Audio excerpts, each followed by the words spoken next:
Hi everyone, Dr. Doodle Dad here. Over the last 3 years I've been working pretty hard to put out some content for you about a variety of topics. Today I'm going to give you a compilation of all of my videos about nutrition and weight loss. There's something in here for everyone, so sit back, grab a healthy snack and enjoy.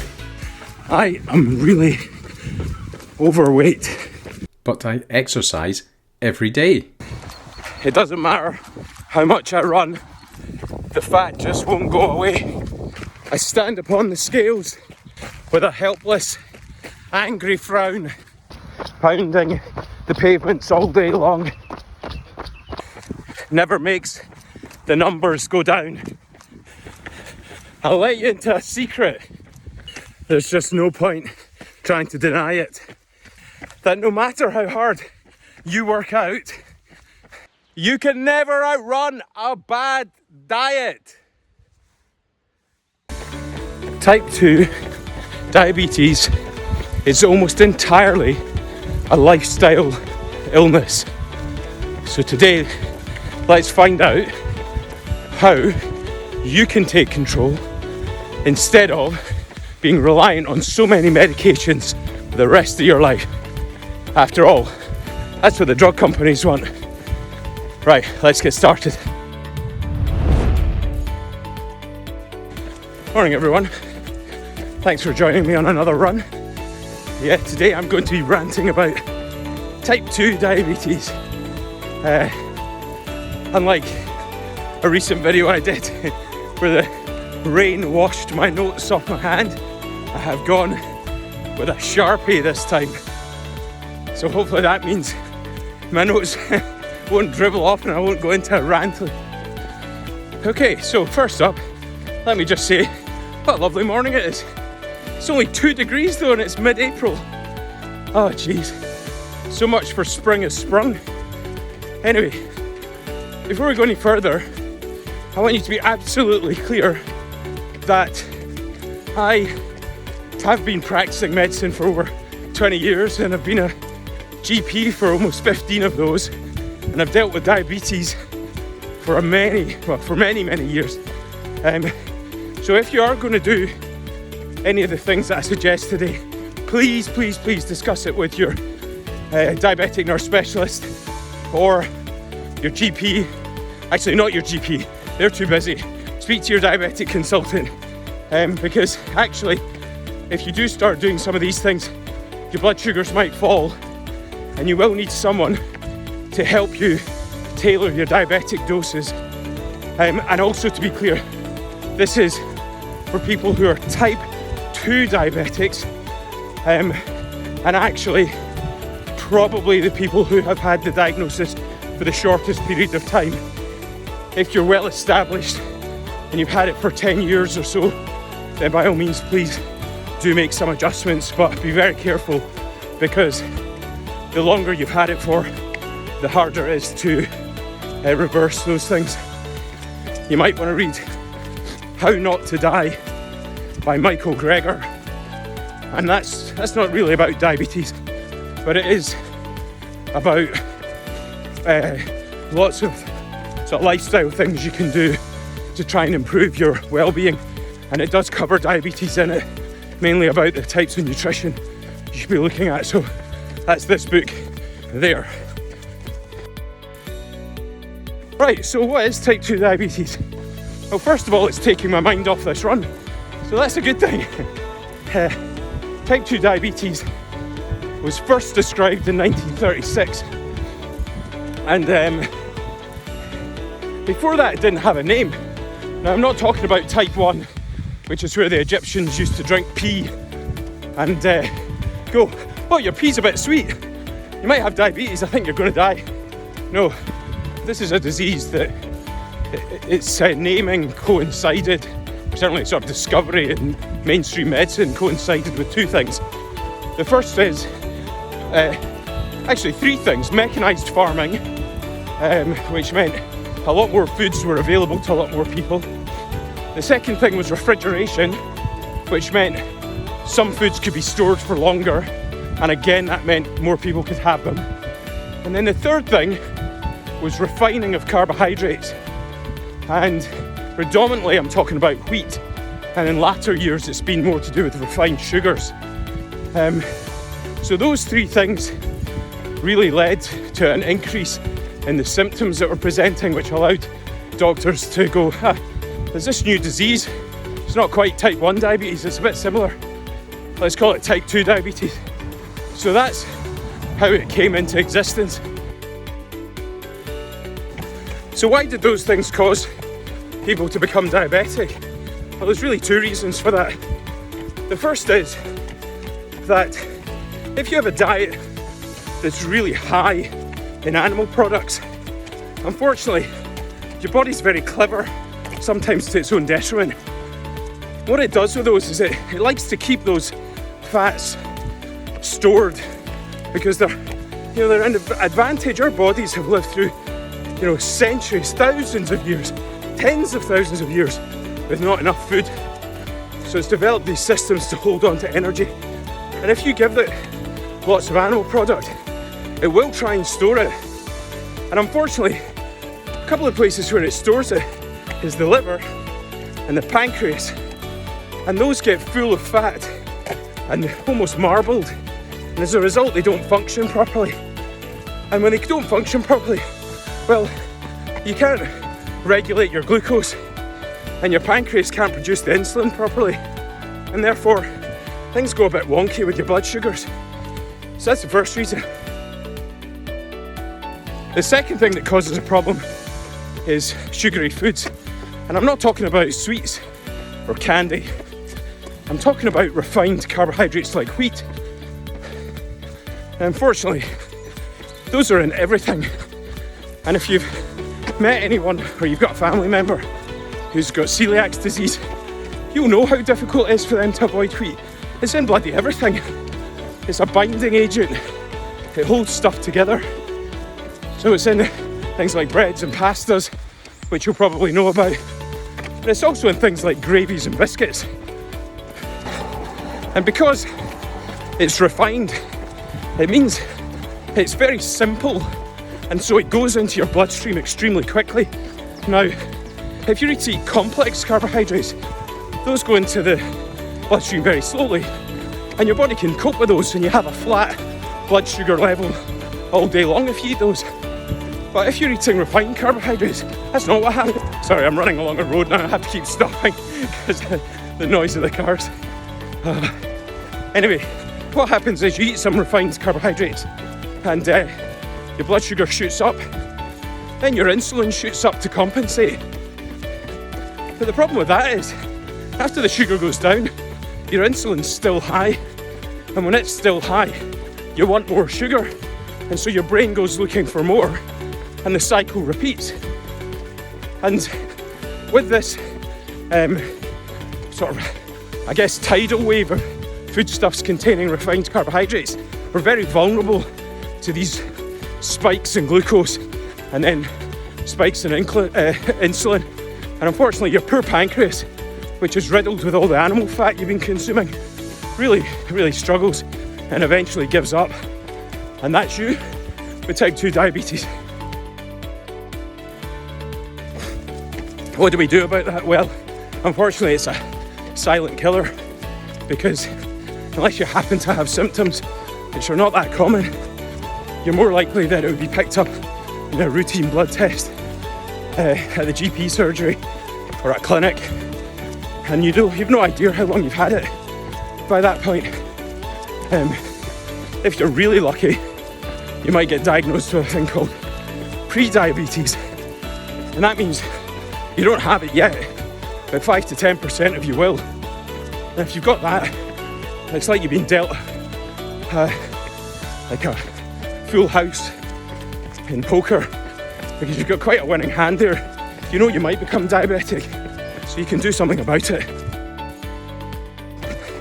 The unfortunate thing is, the people that are going to tell you what to do about it probably use a guideline, and the guidelines, they have some issues. Now, I should make it clear, I'm not on a one-man, down with the guidelines person or anything like that. They've certainly saved, hundreds of thousands, if not millions of lives over the years. But I'm just going to tell you a fact, and then you make up your mind.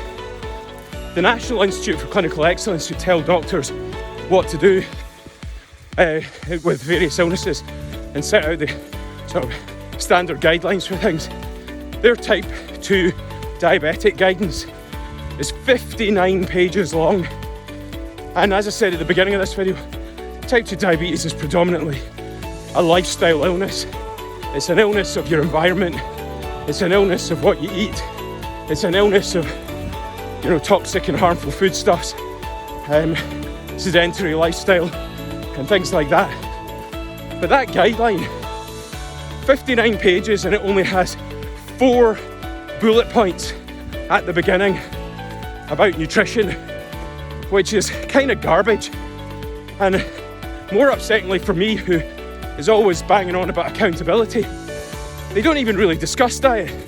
One of the bullet points says, see a dietitian, which I think is kind of a bit lame, and then follows 58 pages of which drugs to take and when. So this video hopefully will allow you to make some other decisions, and that might, in the long term, save you a fair bit of grief. And I'm not saying don't do what your doctor says or your diabetic consultant. I can't make that clear enough, but they're far too busy to go into the details of this. And often you just get a prescription, get told to monitor your sugar, and then the next time you go back a year later, things aren't so good and you'll end up on another prescription. So keep listening, because I don't want that to happen to you. I want you to be empowered to make some different decisions. What can you do? Well, it is worth saying that the average American eats 105 kilograms of meat a year, and the average Brit eats 85 kilograms of meat a year. And as I've already said, all that animal product has to go somewhere, and often the organs, and that includes your heart and your guts and all the other bits and pieces, they fill up full of fat. And in times where your blood vessels, and people talk about narrowing of the arteries, that's all to do with cholesterol. There's no cholesterol in plants. I'm sure you can see where I'm going with this. In Slovakia, they've now made a whole food plant-based diet first line for type 2 diabetics, because in a vast majority of cases, if it's caught early enough, that will put you into remission, which means that will reverse your diabetes to the point where you might not need any medication. That's not the normal practice in the UK. We do sort of give a cursory nod to lifestyle, but generally your first tablet is going to be usually it's going to be metformin.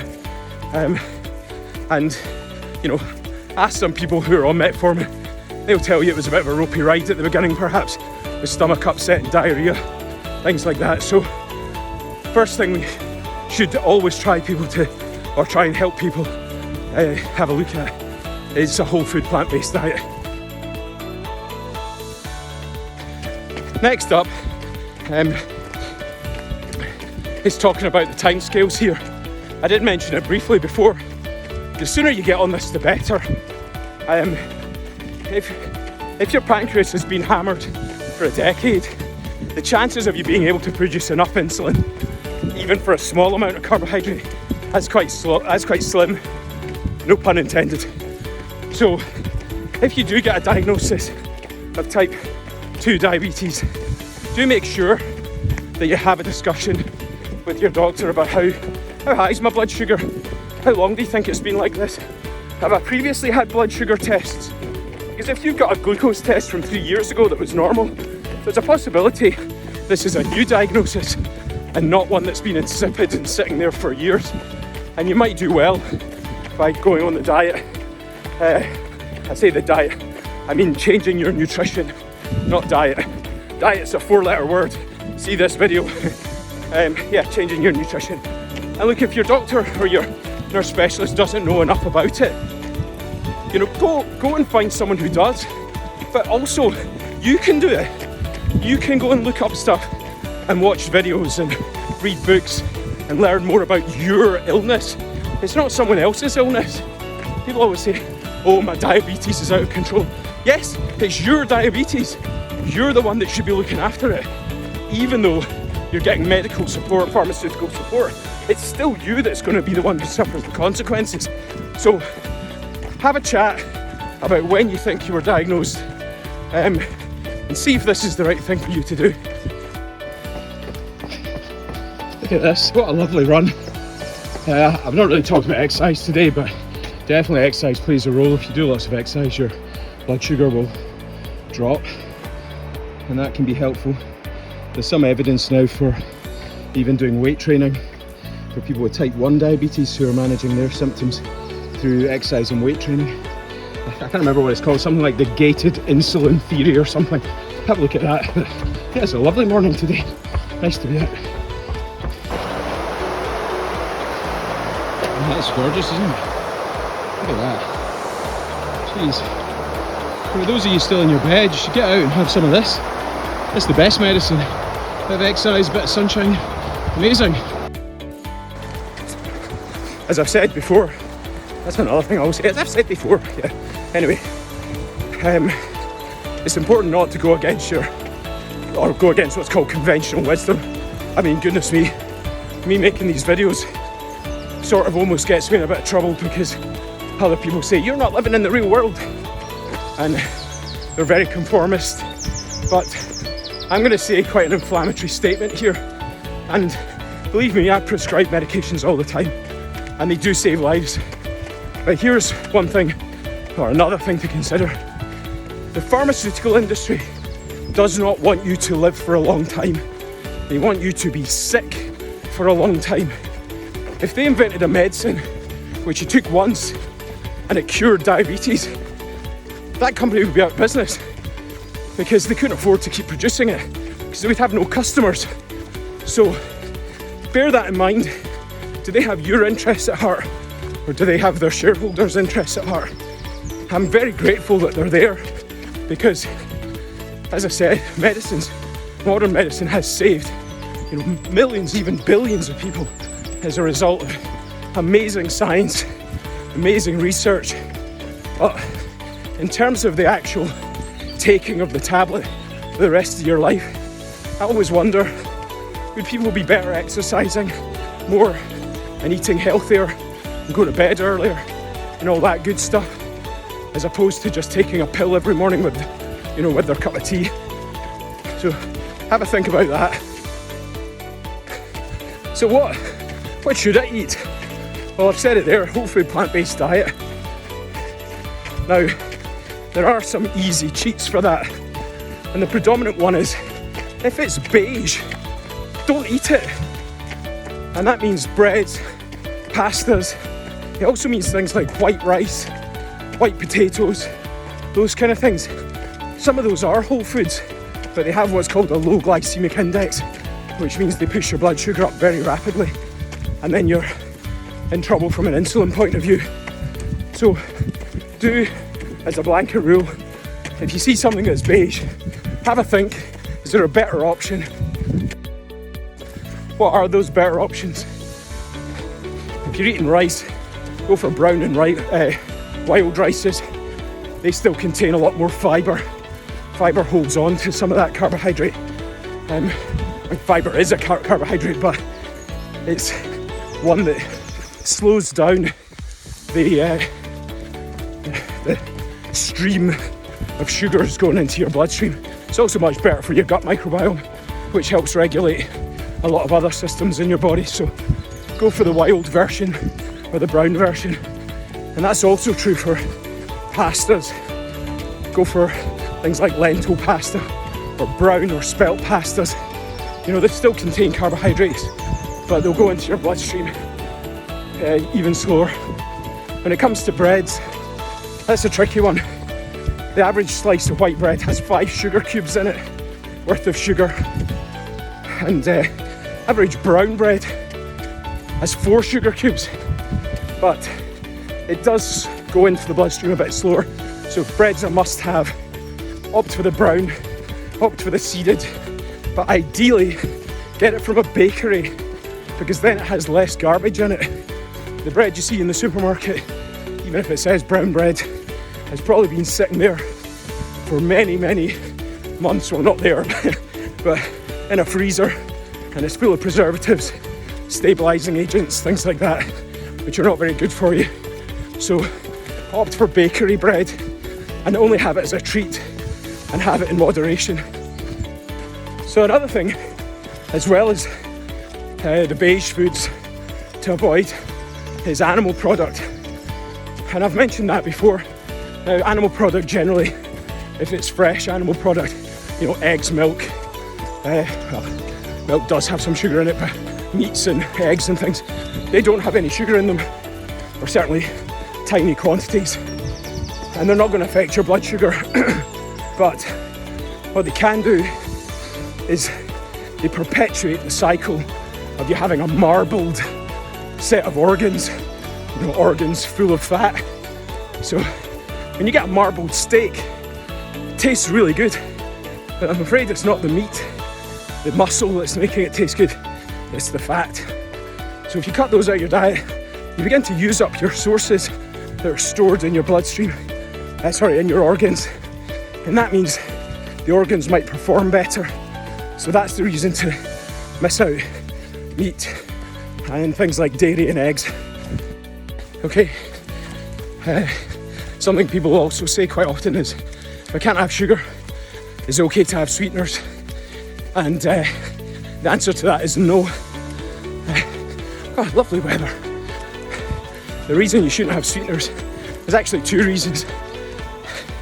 The first one is your body's not very good at telling that it's not actual sugar, and per gram a sweetener is about 50 times stronger than sugar, so they're very, very potent, and as a result, when you have sweeteners, your body will still produce insulin and it still thinks it's going to get some sugar, so you're making your pancreas and your liver and all these organs work when they don't need to, and that's you wasting a precious resource.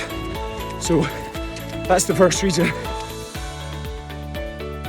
The second reason is that if you take two people and one drinks Coca-Cola and the other one drinks Diet Coke, over the course of a week, the Diet Coke drinker will consume 200 to 400 calories more per week than the Coke drinker.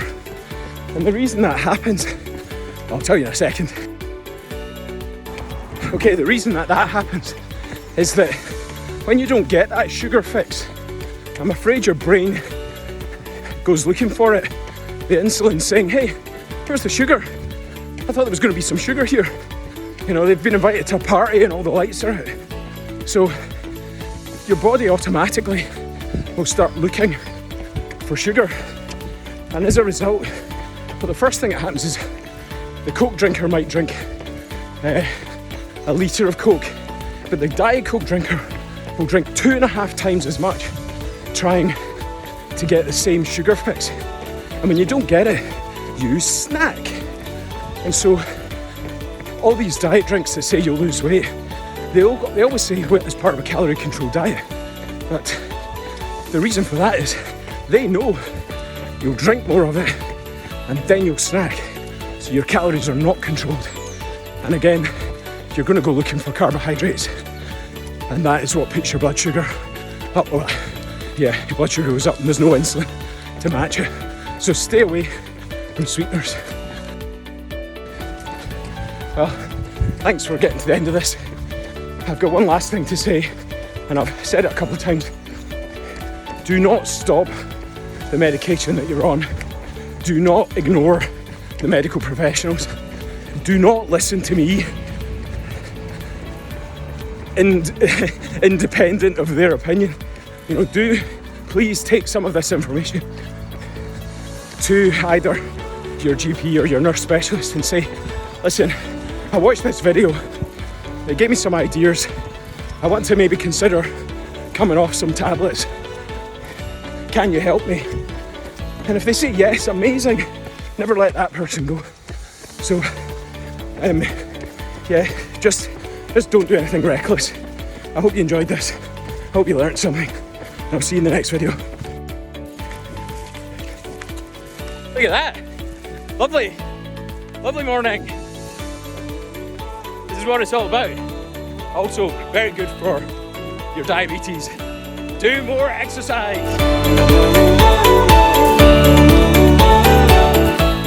Morning everyone, another off-the-cuff video. This time I'm talking about alcohol. Patients quite often will ask me, doctor, how much can I drink? And the answer to that is 0. I was out last night with some people from work. It's the first time we've been out for almost 7 years. And I had a couple of beers and a couple of glasses of wine. And oh my God, this run is awful. I feel terrible. So the answer to that question is don't drink anything. It's a disinfectant, it's a poison. You've been rubbing it on your hands for the last 4 years because of COVID. It's like the only thing that kills COVID. So basically the answer is don't drink anything. What I would say is social connection seems to trump everything else when we're talking about well-being. So perhaps once in a while, if you're out with your pals and you have a good time, then it's okay. But the bottom line is 14 units is the guidance, and that should be spread throughout the week. But my advice is this, don't bother. It's just not worth it. Nice. Do you know you have a secret organ that hides deep inside of you? You may be unaware of it, but you regularly see it in the loo. This colon-dwelling collection is known as the gut microbiome, and as promised in my diet video, it's worthy of its very own poem. It's made of 100 trillion bacterial cells, 3 times the cells that make up you. So it's probably truthful to say you're 1/4 human and 3/4 poo. It weighs in about 2 kilograms, making it roughly liver-sized. And when you hear what it does for you, you'll hopefully be pleasantly surprised. It may contain 4,000 species with a varied plant-based fare, but this can drop as low as 400 if your diet is processed and less debonair. My motivation to change was the cinema. I loved the nachos topped with jalapenos. But an hour in, I'd be off to the loo with my wife muttering, "There he goes." It would happen every single time. Walking out, then running, then racing.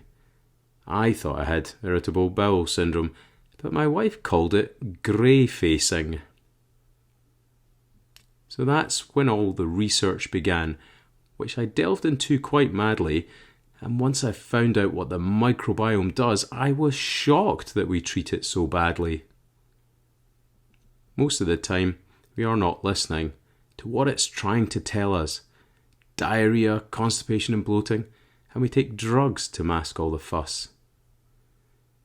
Take refined wheat pastries and pasta that cause all kinds of upset. I feel so much worse without bread. Are words no one has ever said yet. A healthy microbiome is so important.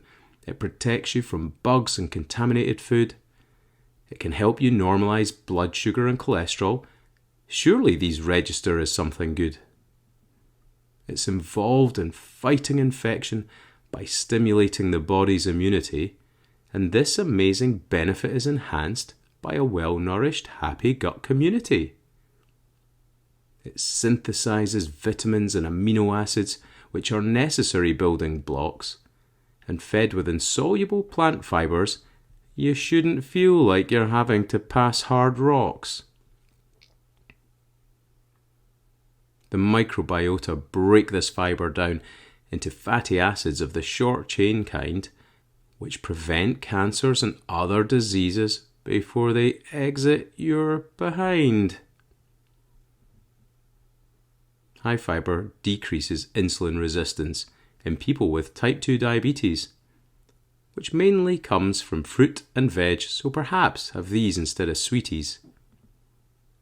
The colon also makes most of your serotonin, when the microbiome receives healthy food. This is the brain's happy chemical, so literally what you eat can affect your mood. But what happens if our nutrition is poor? Low fibre degrades the colon mucus lining, causing increased infection and inflammation, making chronic disease more consigning. Having lots of saturated fat, which mainly comes from meat and dairy, as well as high sugar and refined carbs, lead to problems which are quite scary. Worsening diabetes and diarrheal issues will for most, I'm sure, displease, but more concerning is the links to dementia and the raised risk of cardiovascular disease. There are loads of other things I could discuss.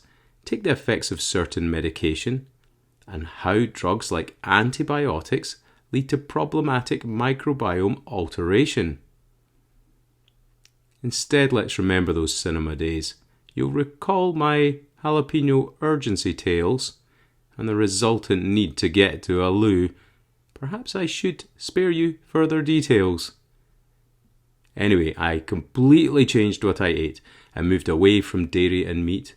I no longer had refined carbohydrates, which meant no wheat or anything sweet.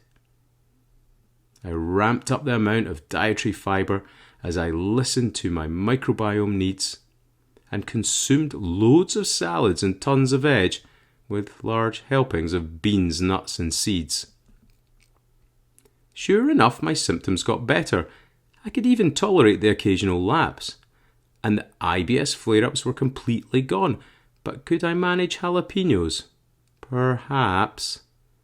So in a final test, I went to the flicks and ordered nachos and chilies galore. Unbelievably, I sat through the entire film. It seems that Greyface was no more. So spare a thought for those trillions of bugs and the wonderful things they can do. Maybe it's time to look after them the way that they want to look after you.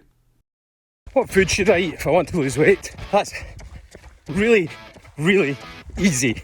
If you've ever watched a movie like Back to the Future where Marty McFly goes into the future and he sees all this cool stuff, floating skateboards and 3D holograms, things like that, it looks otherworldly. So just imagine your great-great-grandparents going into Tesco or Asda or some other supermarket just now and seeing all of that food in those packagings with fancy plastic covers, bright different designs and ingredients on the back they can't pronounce. If you have anything like that in your diet that they would not recognise, then it's not food. Do not eat it. Eat things that they would recognise, and that is what you need to be eating to lose weight, because not all food is food. What's better for you? A carnivore diet, which is basically a meat and dairy diet, or a plant-based diet? Well, stay tuned, because that's what we're talking about today. Okay, so the first thing I'd like to say is, regardless of where you sit in terms of this argument, I think we can all agree that the weather in Scotland this summer has been completely pish. It's absolutely terrible. Anyway, let's get started. So what are those two diets? Well, carnivore diet, as it sounds, is a diet where mostly you're eating meat-based products, and a whole food plant-based diet is where you're eating mostly plants. Both of them have got advantages, but perhaps one of them has more disadvantages than the other. And I'll try and go through those in a divided way, or I should say a non-biased way. What I would like to say first, straight away off the bat, is they're probably both healthier than the standard Western diet, which is utterly garbage and full of processed foods and things which aren't very good for us, which lead to quite a lot of disease and illness. The other thing to say is no matter where you lie in this argument, a plant-based diet is better for the planet, and it's certainly better for the animals. Now, this is one of the most hotly debated topics on the internet and in social media, and it's kind of strange because the science about the two is really quite clear. One of them is definitely better for you than the other, but there's so many people out there arguing for each side that it's hard to make sense. But ultimately, social media isn't really where you should get your information from. I include myself.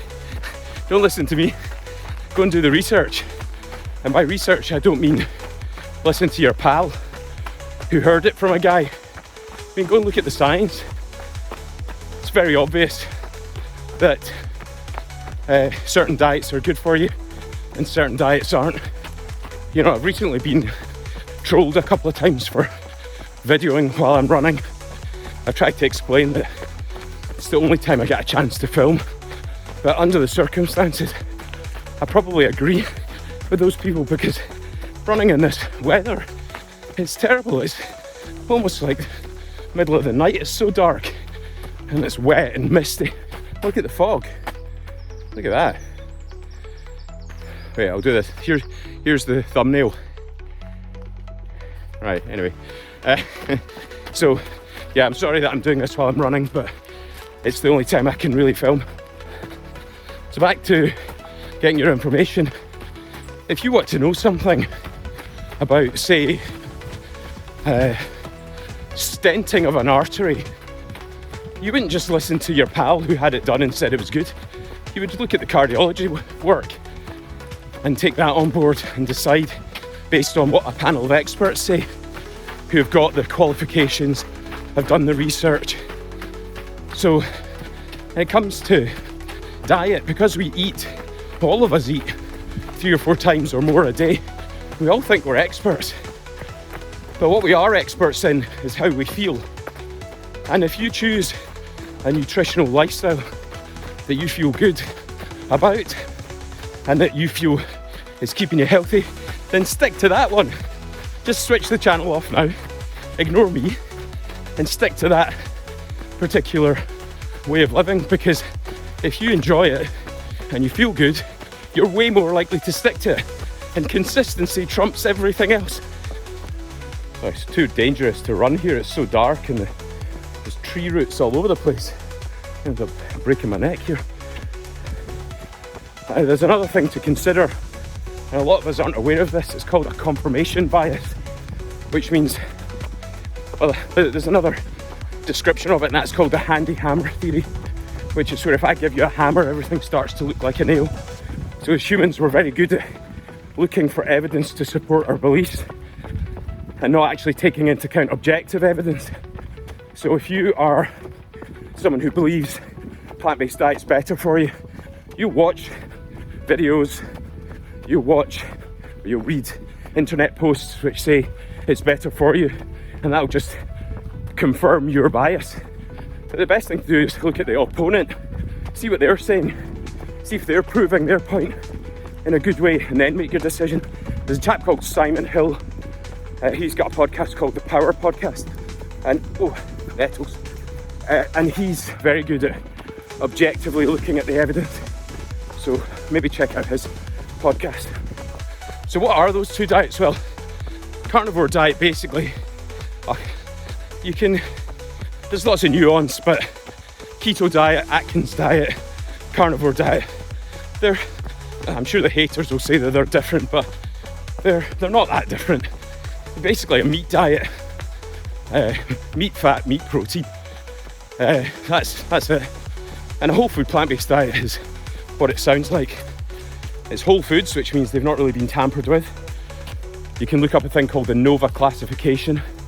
So they're not in the processed or ultra processed range, and they're plants, right? It's pretty straightforward. So meat or plants, that's your two options for these two diets. I've just realised I keep using the word diet. I made a video called Diet's a 4-letter word. Yeah, it still is a 4-letter word. I should be saying about nutritional lifestyle or something like that, or I don't know, personal consumption habits, personal dietary consumption habits. Maybe that's a better phrase. Jeez, I'm bloody lost. It's like I'm going to be, it's like the Blair Witch Project here. I end up facing a wall in a dark room with handprints all over the wall. And, okay. I need to have some snot running out my nose as I'm running. Okay, so the first benefit to both of these diets, or nutritional choices, is that you'll lose weight on both of them. There's absolutely no doubt about that. The carnivore diet burn fat as your primary fuel source, and because you're not eating any carbohydrates, particularly refined carbohydrates and any other junk, you'll definitely lose weight. And the same goes for there's that again, I haven't done that for same goes for a whole food plant-based diet. If you remove all the junk, you'll start to lose weight. In the West, obesity is a huge problem. It's basically a pandemic. And in the UK, something like 68% of all men currently are either overweight or obese. I think it's 53, 55% of women. That's a problem, because that in itself causes a lot of health issues, including type 2 diabetes risk, cardiovascular risk, dementia risk, inflammatory illness risk, all of those things. There's other things that they cause, like osteoarthritis, risk of autoimmune illness. Really, if you can get your weight down, you can solve quite a lot of problems. Predominantly, if you lose weight, you feel better. And like I said earlier on, if you feel better, you're more likely to stick to that way of living. And that is probably the most important thing, that if you can stick to it, then that's not bad. But that's where the similarities probably end for these two ways of living. Where do they split? Well, the first reason is that the gut microbiome is really important. Now, that must have arisen for an evolutionary reason. And what we do know is when the gut microbiome is healthy, we're physically more healthy and we're mentally more healthy. And those creatures, whatever you want to call them, live predominantly on plant food. So when you eat various starches and fibres, those go to the guts, and your gut microbiome love those, eat them, and produce lots and lots of effects in the colon.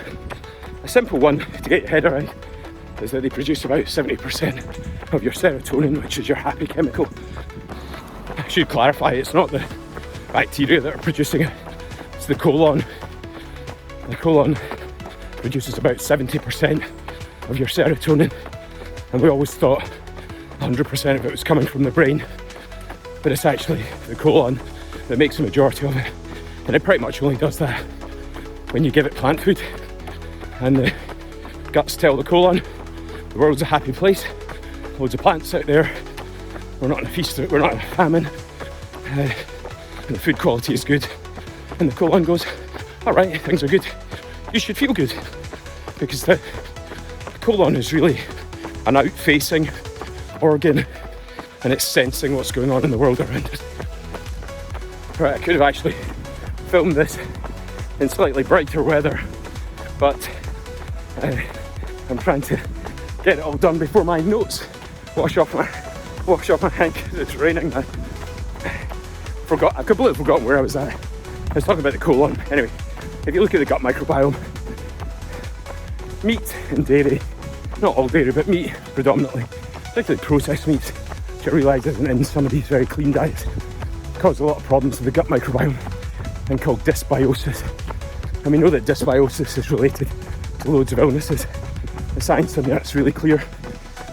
If you eat a whole food plant-based diet, that doesn't happen. In fact, the opposite happens. The gut microbiome becomes more diverse, more robust and interacts in a more healthy way with the lining of the gut, and it's better for you pretty much on any measurement. But once again, I will say that in comparison to standard Western or standard American diet, a carnivore diet is better because you're not eating any processed or ultra processed foods, give or take, and that's definitely beneficial to the relatively fixed, poor nutritional habits that a lot of us have. A slight issue making this comparison is diets like carnivore diet have not really been around long enough for us to see the long-term risks. I haven't seen a randomised control trial yet. It's quite hard to do that for nutritional testing of any kind, even whole food plant-based. But I'm sure in the years to come there'll be more data. Jeez, it's dark in this tunnel. More Blair Witch territory. So what I was trying to allude to there is we don't know the lifetime risk.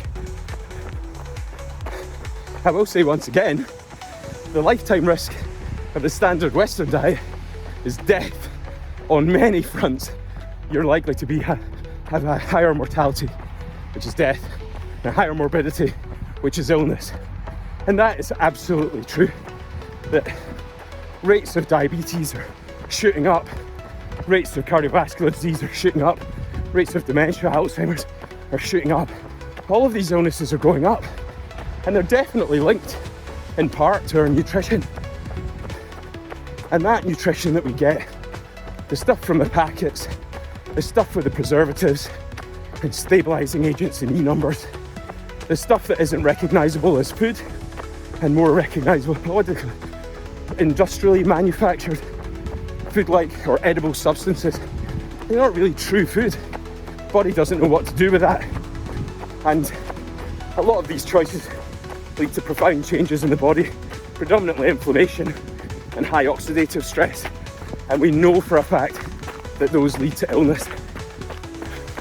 Now, if you have a diet which has processed food and a lot of meat and dairy and animal products in it, then the meat, well, certainly the saturated fat in the meat, compounds the problem. And I don't know at this stage yet, when you remove the ultra processed component of those and you're eating a very clean meat-based diet, whether the effects are still there.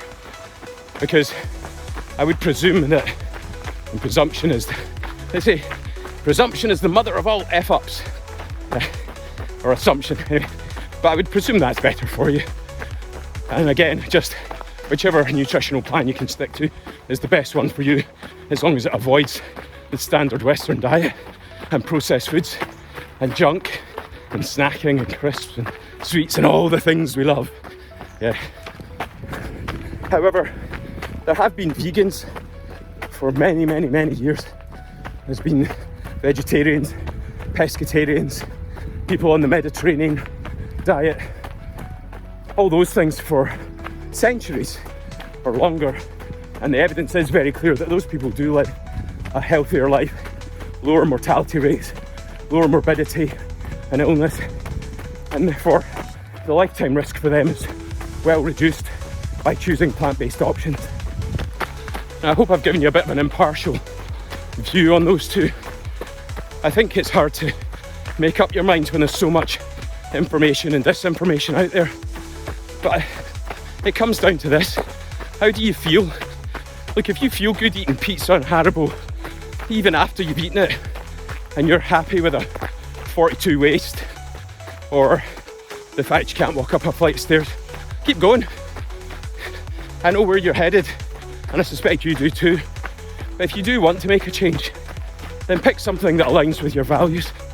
And if your values are that of personal responsibility, then you'll probably find one of the nutritional plans fits you and it leads you down a healthier path. And in that case, I don't care whether you're on carnivore, keto, Atkins, all of those things. Although nobody seems to talk about Atkins anymore because people went into kidney failure liver failure and things like that and died. But anyway, or if you go on a whole food plant-based, remember it's not plant-based, it's whole food plant-based. Doritos can be plant-based, they're not a whole food. Same goes for Coca-Cola. They could say that that's vegan Coca-Cola, but nonsense. Any other fizzy drink. So pick whichever one you want, but I'll leave you this thought. In the world today, we kill 220 million cows a day for human consumption. And when you factor in other animals and fish, the estimates are anywhere from 4.5 to 6.5 billion animals killed a day. So if you want to be on a diet that consumes meat products, remember, you might feel better from a physical point of view. I don't think you can feel better from a moral point of view. And the other thing to consider is that plant-based diets are significantly lower in terms of their environmental and climate change impact or planetary health from a planetary health point of view. So if you can't decide between the two, have a think. Do you like animals? Do you like the planet? The answer to those two is yes. And maybe think about eating less animals. It seems a bit simple, but it's basically what it comes down to. We've got one planet, we're currently messing it up pretty badly. Do we need to? Probably not. But you have some power there and some autonomy to make some choices which might actually be helpful. And I hope you make the right decision for yourself, and perhaps as a byproduct of that, you'll make the right decision for animals and for the planet. Right, I better get on with this run because my mate's about 1 kilometre ahead because I've been filming for the last half an hour. Have I got anything else to say about that? Oh yeah, maybe this. We're not really carnivores. We don't have the right teeth. We can move our jaw side to side. A lion can't. Tyrannosaurus Rex can't. Wolves can't. And we've also got molars for chewing plants. And our closest living relative is the chimpanzee, and its diet is 3% meat, and that's mainly insects. So maybe that's worth thinking about. We're also not really true omnivores. There's only two, and that's bears and raccoons, and they've got other adaptations that we don't, that allow them to have a completely varied diet. So it's just something to think about. But these, I would not win in a fight with a lion using my teeth. Okay, so maybe let's think about that next time you're going down the butchers, whatever. All right, I hope you enjoyed that. It's more just a bit of fun, but I hope there's a few messages in there that get you thinking, because I can't change what you do. I can't control how you eat. Only you can. So could policymakers, but they want to turn a blind eye to this sometimes. So stay healthy, make good choices, and sorry for filming while running again, but you know, for those of you out there that don't like it, well, piss off. I haven't got another time that I can film. And for what it's worth, it's quite hard running and filming. So improvement through discomfort, all that jazz. Right, take care. I'll see you in the next video. Bye.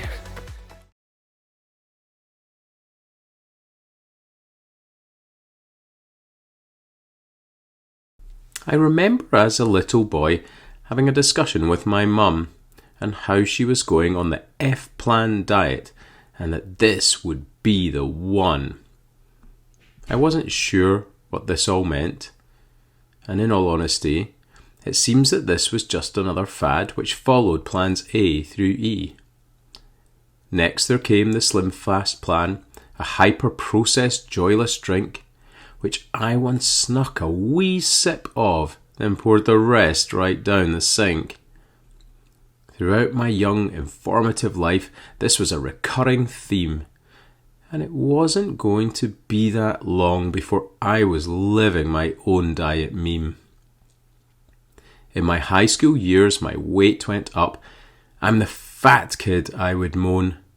My weight matched my age each year, and by 17 I was 17 stone. As this journey continued, my clothes were soon XXL, and that's around the time when I started on my own diet hell. First it was the Atkins diet, where I was eating meats and cream. I was constipated and my breath stank, but about ideal weight I'd dream. Next there was the South Beach one, Atkins' supposed safer brother. Then one where I ate only cabbage soup, then another, and another, and another. These all had one thing in common, which should come as no surprise. No matter which one I would go on, my weight would eventually rise. It took me several decades to figure out what was wrong, that diets would never solve the issue of emotional hunger driving me on. Food had become the loving parent, the confidant, the warm duvet, the hug, the kiss, the pat on the back, a drug tempting me 3 times a day. Like 95% of all fad dieters, I was doomed to fail. But if I could understand my hidden needs, then perhaps I would prevail. Speaking of stats and other stuff, here's some things to think about. And if you're on a weight loss journey, these might give your resolve some clout. First, searching for food and being hungry is the human species norm. Until recent centuries, it has been one of the main forces driving us on. But now there is so much food which we consume without a thought, yet our bodies haven't evolved that fast and store it in case tomorrow there's not. Even the simple maths don't make sense as we devour with great delight. 2 billion overweight, 700 million starving? These numbers just don't seem right. Weight loss spend is $4 billion annually in the States alone, but despite this unbelievable expense, under increasing obesity we groan. I stand upon the bathroom scales, watching the numbers climb each day. Surely this can't be all my fault, I hear my subconscious say. It seems in fact this might be true, and it's not just me that's to blame. There's other factors playing roles exacerbating my awful fat shame. The laboratories that are involved create hyper-palatable food of high fat, high salt, high sugar that my brain thinks are extra good. And when they made low-fat things, it's much better for you, they said. But with no fat, there is no taste, so they put sugar in instead. Refined carbs don't exist in nature. They cause release of dopamine. And if you've had a sweet addiction, you'll know just what I mean. But what about my 3 p.m. biscuit when my sugar crashes nigh? It's probably your carbohydrate lunch which has caused an insulin high. Your body can only store about 1,500 calories of sugar, and when the muscles and liver are full, you cannot make them fuller. The body is an incredible machine that won't give up its daily bread. So even when your liver is stuffed, it converts the carbs to fat instead. Consider as well the trillions of bugs known as the gut microbiome. Fed well, they help you in many ways, but that's a whole separate poem. I know this has been a long one. It feels like I've been rhyming all day. So perhaps just let me summarize the key points I wanted to say. First, ask yourself if you're truly hungry before you gobble down that pie. Is there something else going on? And please question, what is the why? Second, think about what you consume and go for those that are nutritionally best. Calories don't need your scrutiny. Whole food, plant-based is what I suggest. And finally, next time you're at the fridge door feeling low and sad and dreadful because something hasn't gone your way, ask yourself, is this helpful? There's no shortcuts to losing weight, no matter what you've heard. And if someone tells you otherwise, remember, diet is a 4-letter word.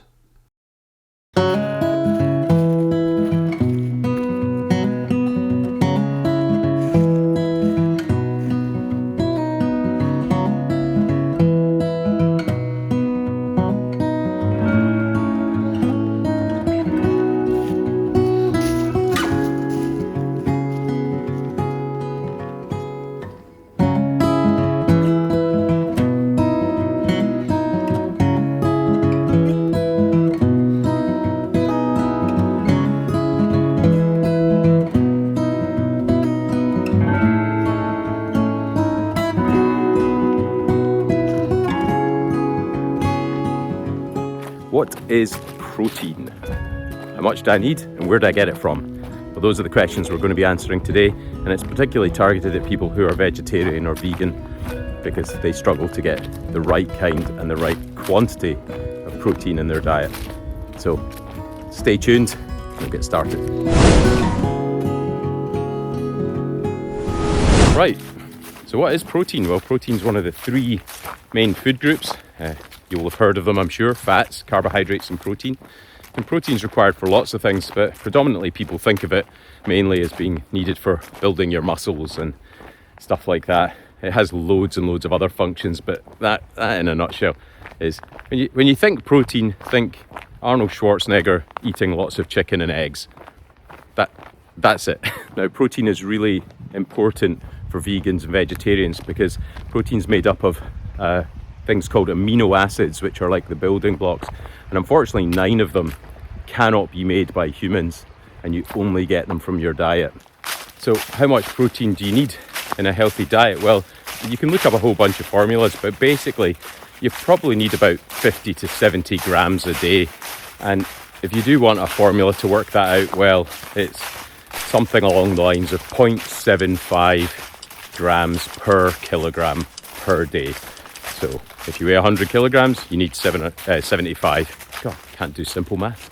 You need 75 grams. So the average person, maybe 50 to 70. And that's how much you have to fit in. Now, getting the protein's quite straightforward, but getting the ones with the amino acids that you need is a bit more tricky. So certain foodstuffs you need to look out for. And there are lots and lots and lots of them that you can include in your diet if you're trying to get ample amino acids. At the end of this video, I'll try and put a table of a bunch of different foods and how much they contain in terms of their protein content. But there's ones in particular to look out for, things like quinoa. I think that comedian, I've forgotten his name, Kevin Bridges, he's a Scottish comedian, talks about quinoa. Anyway, quinoa, that's got all 9 amino acids, and in fact every single plant has every single amino acid in it.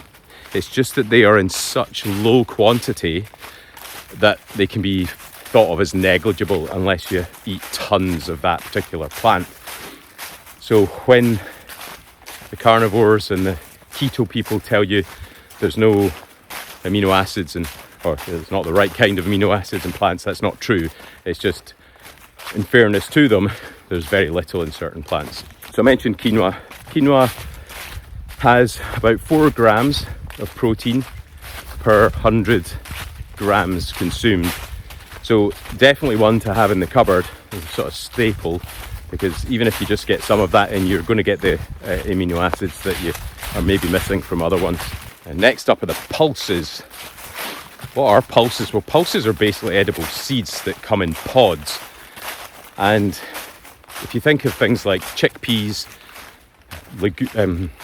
peas, that sounds too much like chickpeas. Chickpeas, peas, lentils, things like that. Those are the pulses.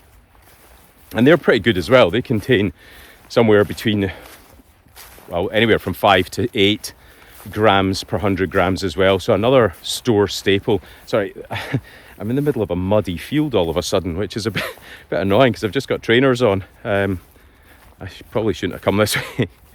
Too late to return. So yeah, pulses, again, easy one to have in the cupboard. You can have them sitting for months if they're dried, and they're an easy staple to add to stews and hot pots and things like that. So definitely one to have.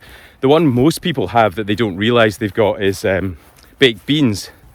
And baked beans contain 5 grams per 100 grams. The slight problem with baked beans is they're usually full of salt and sugar.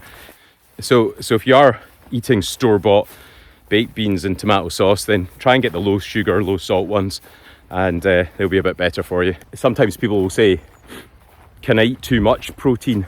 And the answer to that is probably. But if you're a vegan or a vegetarian, I think that's very unlikely. The only people really that could eat too much protein are perhaps people that are taking protein supplements and people who are eating nothing but meat. And the reason that that's bad for you is those foods have other health implications. Things like the animal saturated fat content's pretty bad for your cardiovascular risk, and they also have increased risk of certain things like bowel cancers. So overall the risk is low, but it is still a risk nonetheless. And the other thing to bear in mind with protein is occasionally people can have a bit of trouble metabolizing it, and if you've got kidney problems at any point, if that's ever been mentioned to you, then do speak to your doctor and check with them first, because if you do decide you're going to go on a high protein diet, then that could have implications for your kidney function. But generally speaking, people don't eat enough protein, so you'd be hard pressed to manage that. And certainly a lot of the people who I speak to that are vegan or vegetarian, they actually struggle to get the recommended daily amount. And you can obviously add supplements, but those are processed. But some of them are, a necessary evil a little bit. So things like protein powders, pea protein, things like that. You can add that to some of your meals or make them into shakes, and that could bring your protein levels up. Okay, the vegan's favourite is tofu. It's good. I don't quite know how to describe it. It's squashed bean curd, soya bean curd, and it can be used basically the same way you'd use other meats, so fried or grilled or what have you. Usually needs to be marinated a bit first, but that's got 5 grams per 100 grams in tofu, so definitely a worthwhile one to have if you're looking for something to add to your meals that tastes a bit different and gives you some protein. So tofu is next. Nuts and seeds, they have tons of protein in them. The slight issue with them is they're quite dense in terms of their calorie content, so you need to be a bit careful. Most bits of reading I come across says, say something like a handful of nuts a day. So you're not going to get masses of protein, but they do contain huge amounts. There's too many for me to just list through in a video. You'll fall asleep. So I'll maybe stick a table there and include some of the seeds and nuts and how much they contain. Okay, and then there's kind of other bit more random things, the sort of random grains, like not grains, what am I thinking? Buckwheat, things like that. They can be turned into flours and used instead of traditional flour. They're also gluten-free, but they contain a fair amount as well, sort of 3 to 5 grams per 100 grams. And I think that those are kind of where you need to get a bit more adventurous, because the standard fare of what you find in the supermarket won't have things like that. So you need to kind of go to some of the more random aisles that you've maybe never been to, or random shops, and try and get some of these kind of slightly more odder ingredients. But you can still find them in sort of larger supermarkets, and they're definitely worth having in your cupboard. And the same goes for things like some of the seeds I mentioned, like hemp seeds. I mean, come on, never seen a hemp seed in my life, but I'm sure you can get them. And then there's the other kinds of grains like spelt and sorghum. Again, they're sort of 3 to 5 grams per 100 grams. Quite hard to find those. Spelt you can find, but sorghum, I think they can get it quite easily in America, but I've never seen sorghum before. But these are, again, it's a bit of an experiment of trying to find other meat options for your diet if you're looking for protein. And of course, the most obvious one is vegetables. Vegetables have got tons of protein in them. It's just that you have to eat so much of the bloody vegetables to make it up. So 1 to 3 grams per serving in almost every vegetable, kale, broccoli, etc. Sorry, this video's probably felt a little bit disjointed because I've been out filming and I keep bumping into people or cyclists, so I'm having to do a lot of stopping, and filming is embarrassing at the best of times. So when you keep meeting people, you have to keep stopping or whispering, and it does. Does that rooster again? Jeez. Anyway, so, well, he doesn't mind. Maybe that's him complaining. Right, well, last up is oats. Your boring, standard run-of-the-mill rolled oats. Those contain 10 grams per 100 grams. They also are complex carbohydrate. They've got lots of fibre in them. They keep you filled for the day, or certainly the morning if you have them for breakfast. So those would be top of the list, and everyone should have them. And you should actually get rid of all your breakfast cereals, which are terrible for you, and have oats every day instead. Right, so hopefully, despite the interruptions and the start-stop nature of this video, there's some useful things in there. I certainly know I've struggled to get protein in over the years, especially since I went plant-based about 4 years ago, but I'm getting a bit better at it now.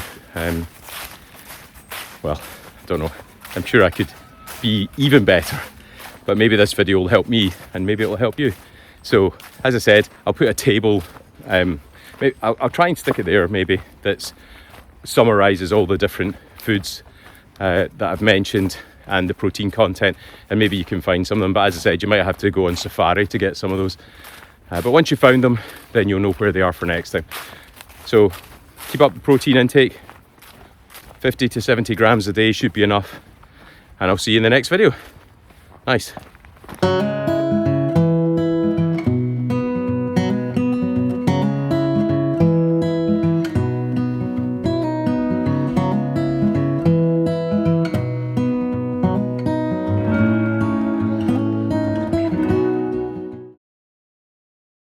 Do you struggle with your weight? Are you fat or obese, as they say? Do you stand on those horrible scales and see the numbers go up each day? Well, perhaps this poem is for you. It takes a different approach to size. Today, these 10 little pointers might just help slim down your thighs. If you'd kindly like and subscribe, and also listen right up to the end, there will be one last bonus tip to get your weight issues on the mend. First things first, just bin those scales. They cause more anguish than joy. Let's look instead at non-scale victories and see which ones you can employ. So number one is going to be food, how we eat, and also the why.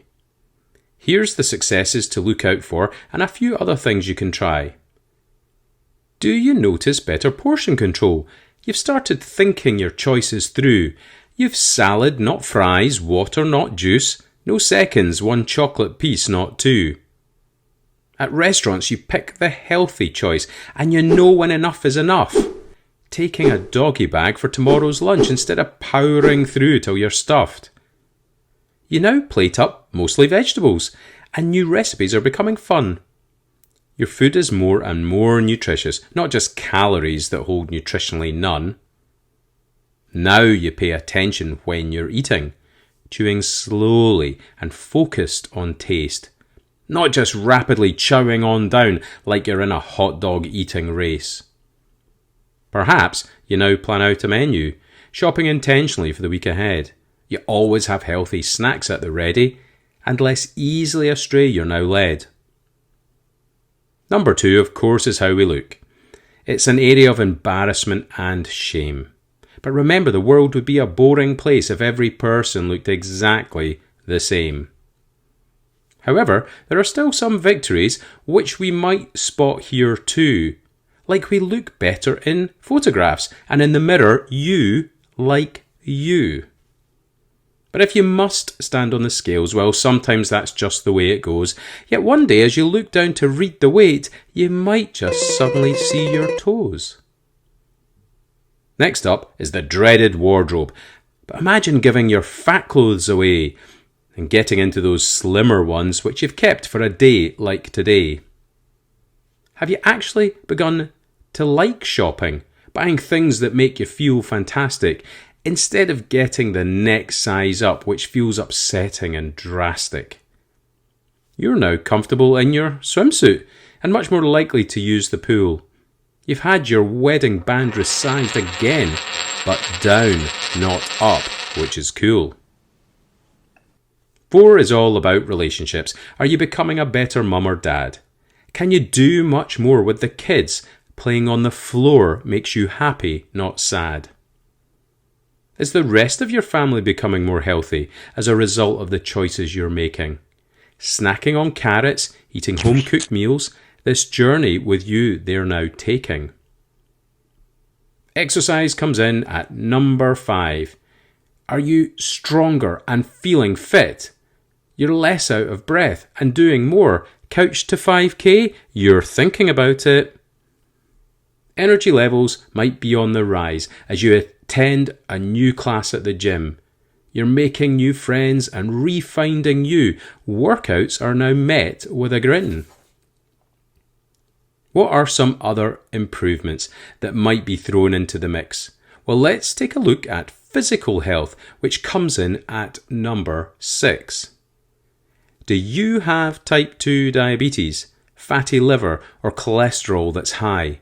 Does your doctor say c'est la vie and just give you more pills to try? Perhaps your blood pressure is going down. Maybe you're less aware of your pain. Is your reflux becoming better? Are your blood results doing the same? Imagine you reach the Holy Grail where your doctor actually stops your meds.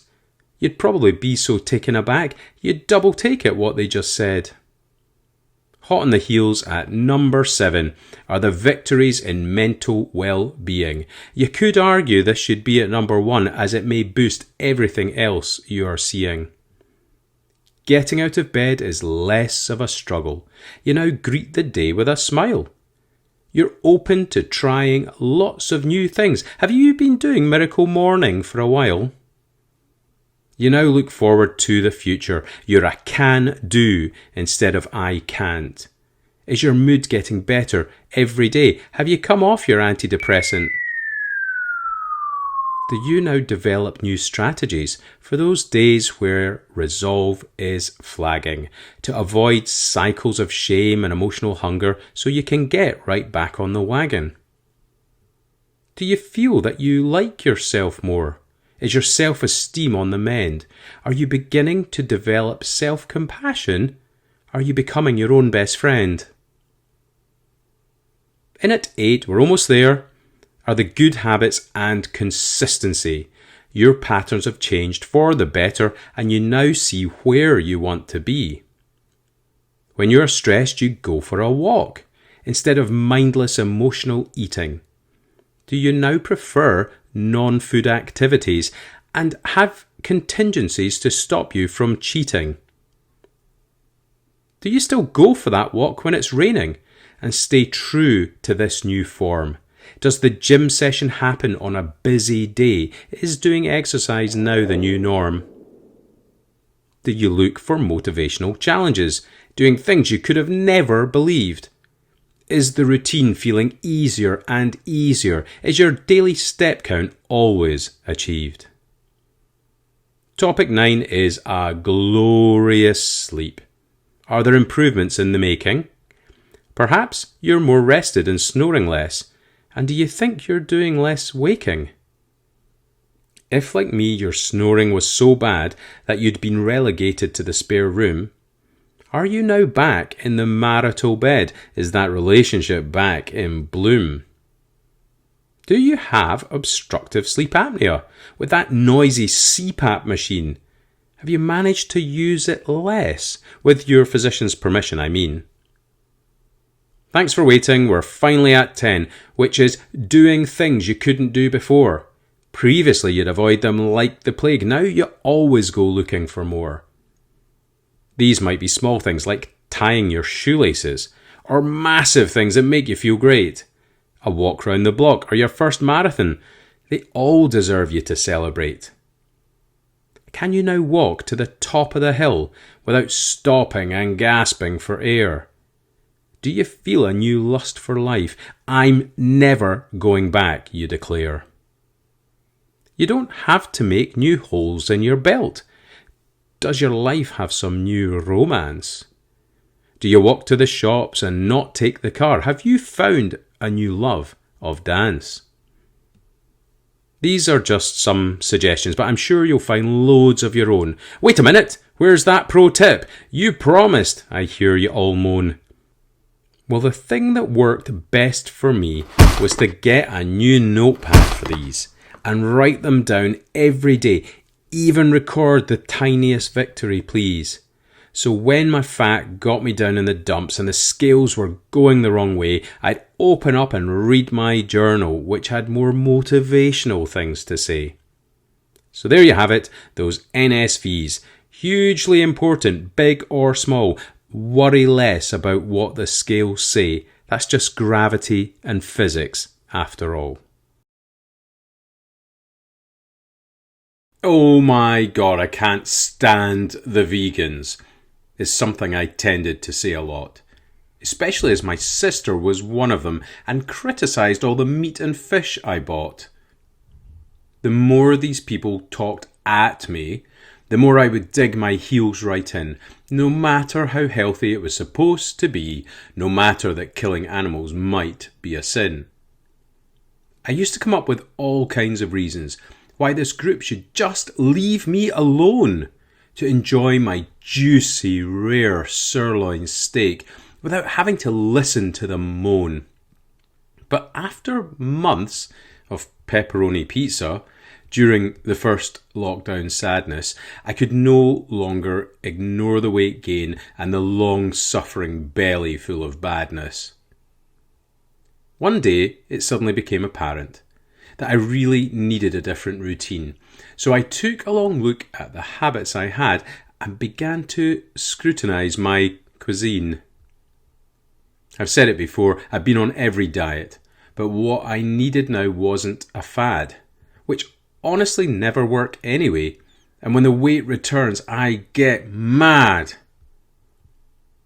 What I desired instead was better health, and regardless of where I tried to look, a whole food plant-based lifestyle kept popping up as the best way to cook.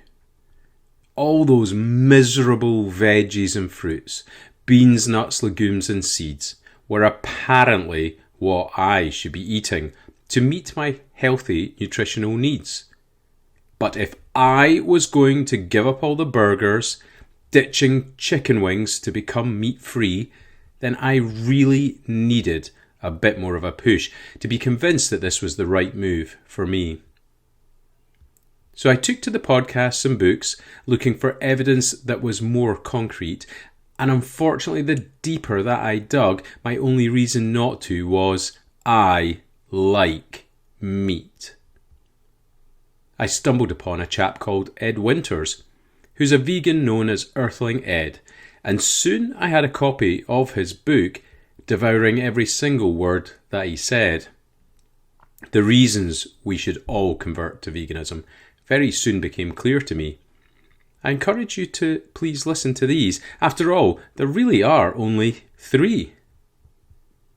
The first one is the most obvious. It is really, really good for you. In the science, nothing else comes close. So with that, let's move on to number 2. An aside, you could be an unhealthy one, drinking Diet Coke and eating chips all the time, but that's why I always mention the whole food bit, which is an important part to underline.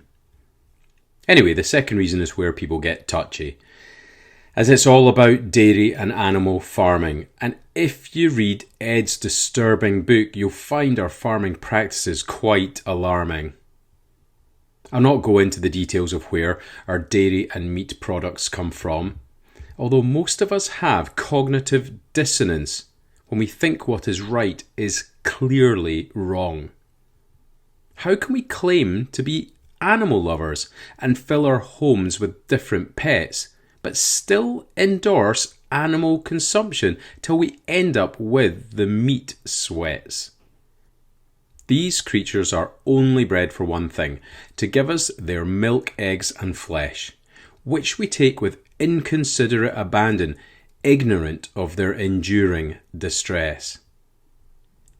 If you think I'm being a bit unfair and going a little bit too far, tell me, when is the last time you heard of a school trip to an abattoir?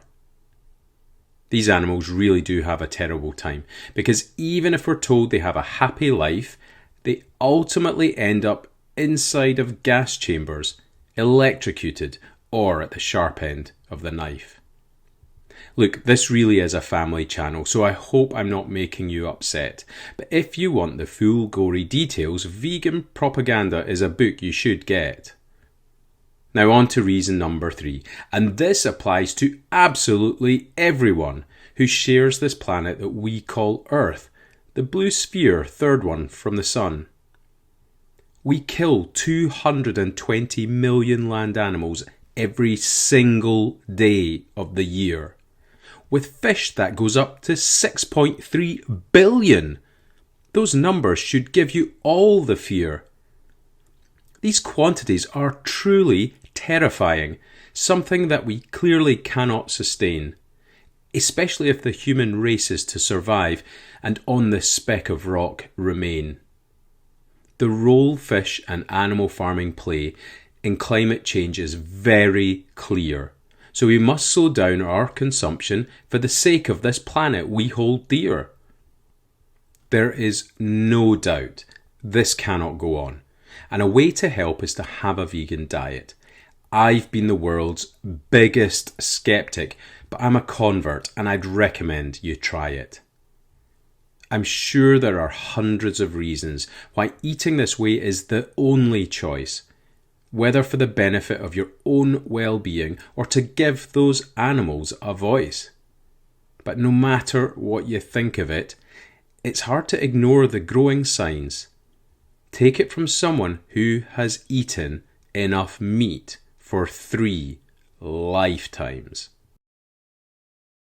What are these weight loss drugs everyone's talking about? Should I take them? What are the benefits? And what are the downsides? Well, on today's run, because I can only film when I'm running, I'm going to go through a few pros and cons of some of those drugs like Ozempic, Mounjaro, things like that. So stay tuned. Hopefully you'll find some of this useful, and yeah, you can make a better informed choice.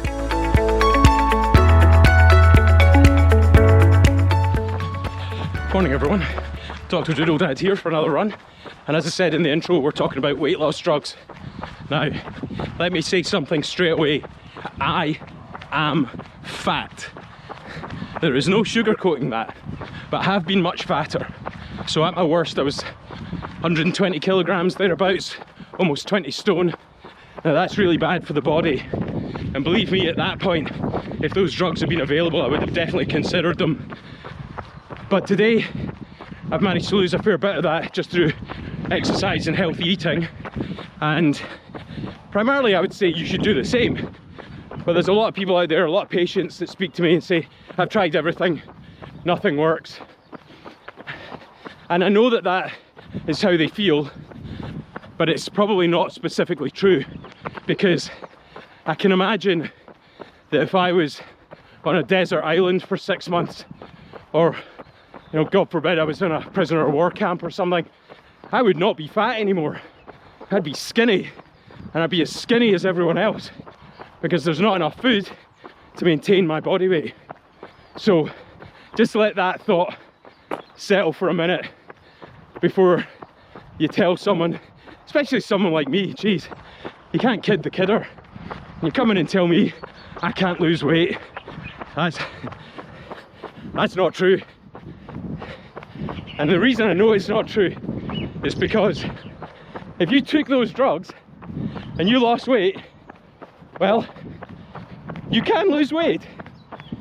So let's talk a bit about them, what they do. I'm not going to be too sciencey about it today. There's plenty of videos. I'll maybe find one and stick it here about how those drugs work. But generally speaking, I'm going to just give you some basics. and then I'll talk about we'll do the disadvantages first, and then you can stay tuned to the end to hear the advantage of those drugs.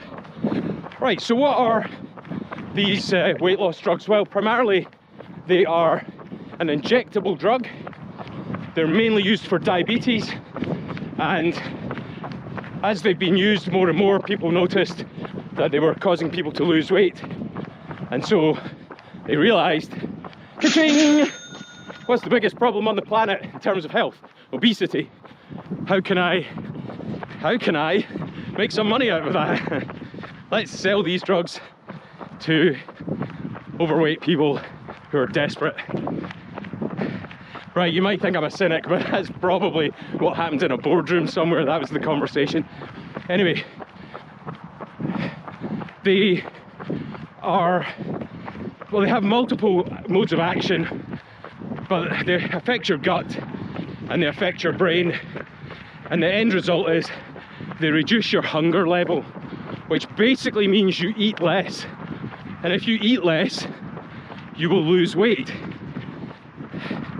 There are possibly some exceptions to people with uncontrolled hypothyroidism or some other rare glandular problems, but they're in the tiny minority. And if people have illnesses but those are well controlled, they should just be able to lose weight like everyone else. But believe me, I know how hard that is. I've been at it for about 40 years and I've never really managed to have a normal body mass index. And currently, even though I feel good and I'm kind of light for my usual, I'm still very heavy, and I'd love to be thin and skinny. But those drugs work by stopping you eating, and they take away your feelings of hunger, amongst other things. So that's the bottom line is in terms of how they work. I'm not sure if I said I was starting with the pros or cons first, but we're going to do the cons and the risks first. And then, look, if you want to just scrub forwards to the end and see what the benefits are, you're more than welcome. But we'll do the risks first. What are the downsides of a drug like that? Well, as with any drug, probably top of the list of downsides is the side effects. And I know certainly there's lots of reports of nausea, vomiting, diarrhea, gut upset, all that stuff. But there are a few folk who have had very, very serious side effects. I've even had one patient who was admitted and ended up in hospital as a result. So they can be dangerous. So please, as I always say, please speak to your doctor before you try any of this. Now, with these private companies, you speak to a doctor and then they write a little letter to your GP to say, your patient's starting this drug, please let us know if there's any risks. Now, we don't have time to look through all those letters, and they sometimes just get filed or stored, and maybe if we'd been doing the consultation we might have advised against it. So side effects, probably the number one risk, or number one con. Another con is the availability. Like, there's not an infinite supply of these drugs, so if you do get on them, there's a possibility they'll run out and then you'll be back to square one. So just bear that in mind and perhaps make other changes as well as just taking the drugs before you all start running off to your GP asking for weight loss drugs. They are not available to the general public on the NHS in Scotland. They are available in England and Wales, but that's through specialist services, and believe me, I'm sure they'll get you to jump through a lot of hoops first before you get your hands on any. So be mindful of that. You cannot just go and ask for a prescription from your doctor. Okay, following on from availability is maybe the moral question. The reason that you might not be able to get it is because those drugs are for diabetic patients, type 2 diabetics, and I've had plenty of people who have had to change to an inferior drug because whether it's semaglutide or whatever, wasn't available and the chemists couldn't get it. And the reason they can't get it is because it's probably more financially beneficial for those companies to sell it to private groups who are doing private prescriptions. So from a moral point of view, you're taking those, well, you could argue you need that drug as well, but you are taking it from the people that it was designed for and that probably need it a bit more than you do. So think of the moral point there. Now the other thing is, sorry, I'm running up a hill, it's killing me because I'm too fat.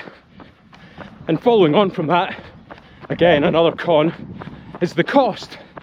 These drugs are expensive. They are, depending on the dose, maybe £180 a month, and that might go up to somewhere like 200, 250, depending on what dose you're on. So do your calculations first and see if you can afford them, because if you suddenly can't afford them and you come out your system and you've not been taking them for very long, there is a risk you've not made any new habits, and as a result of that you just go back to your old eating patterns, etc. So think about the cost. Now, I'm sure there are many more cons to taking those medicines, but what are the benefits? Well, I'm going to speak personally about those, what I think would be benefits. And the first one is, I'd lose weight. The majority of people on these drugs lose weight, and it would be very, very nice to be able to go in a shop and buy a size 32 jean or something like that. And for those of you who've been thin all your life, you've no idea what that would feel like, and that in itself might be enough to make you want to do more exercise and more healthy eating and, you know, keep that cycle going. But they do, in most cases, if you can tolerate them, help you to lose weight, and that's the number one benefit. For those of you who have been overweight, you'll know how upset it makes you, and it can be a bit of a vicious cycle where you feel unfit or unhealthy or overweight. You can't fit in an item of clothing you used to wear, all that stuff. And if you're like me, your coping strategy is emotional eating. So I like to think that if I took that kind of medication, that cycle would be broken after a few months, and I wouldn't feel the need to eat to... Sorry, look, there's a thin person running away from me. Yeah, see, now I'm going to go home and eat a blooming steak pie or something. But I'm vegan, I wouldn't do that, but I might just eat the crust. It's so fast. Anyway, and I think that might help me break that cycle. So maybe that would work for you too, that if you took those medications, you would actually feel happier, feel better, and maybe that would push you in the direction of making other lifestyle changes that would be helpful.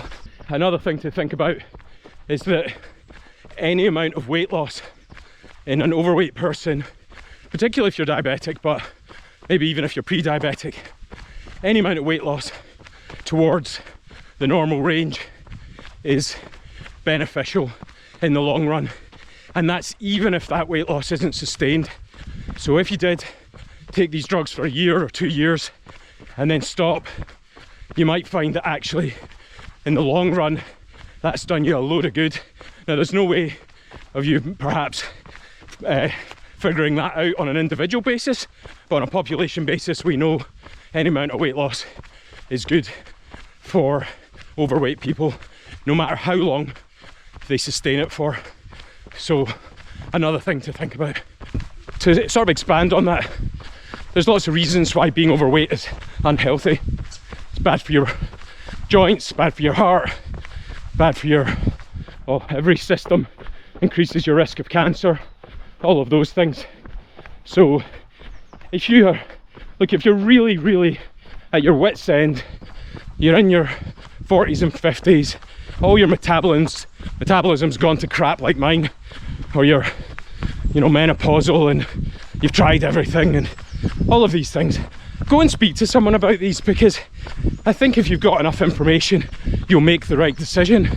Now, I'm not saying you should take it or you shouldn't, but you should at least do the research. And I want to say something really clearly here. These drugs do not change habits of a lifetime. If you've got some stuff going on in your brain from childhood, adverse trauma when you were young, or you've had toxic relationships or maladaptive coping strategies, in the long run these drugs probably aren't going to solve those problems. So you do need to really have a think. If you do start taking them and you start losing weight, you have to say, why did I put it on in the first place? Now the answer is absolutely because you ate too much. That is the answer. You ate more than what your particular body needed. But that doesn't mean, sorry, I'm on the death trap path again. Look at this. My gammy knee can't handle this mud. Oh dear. Right, I'll sign off and start again in a few minutes. So where was I?